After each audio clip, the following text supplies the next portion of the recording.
And of course, Arlington's budget is impacted not only by the economic conditions here in the county, but also by state and federal economic and legislative developments. And the General Assembly was nearing the end of its session, and we've seen a lot of changes since we last spoke last month about what's going on in Richmond. Let's Absolutely. talk a little bit about that. Indeed, we have. And, you know, I think the average Arlingtonian might be surprised to learn exactly how much of our budget really is affected by goings-on in Richmond, not just in the macro sense, sometimes in pretty literal ways.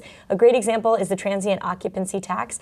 We were thrilled yesterday to see that bill clear the House. Its House of origin was the Senate, so we're pretty well on our way. There are one or two more procedural things to clear. Right, knock wood. But that is a tax that is assessed on hotel guests, and it's money that we have partnered with the Arlington Chamber of Commerce to ensure is rededicated to transit and tourism to travel and tourism promotion, which is a really important stream of revenue and revenue. Tourists take transit, so you know also, that works there you too. go. Good point. We wish that money could be dedicated for transit. It will not be dedicated for transit, and whether there is money to be dedicated for transit is the big issue for not only Arlington but for the entirety of the region with regard to Metro. So that is one of the bills we are following most closely without getting too much into the legislative sausage-making weeds.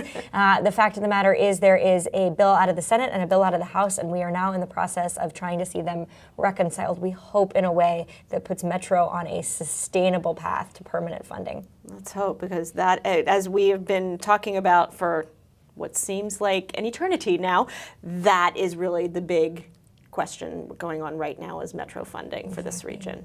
Okay, well, we're going to take a short break right now, and when we come back, a much-needed opportunity for home ownership is coming to North Ballston, and the board votes to finance affordable housing near Roslyn Metro. Stay with us.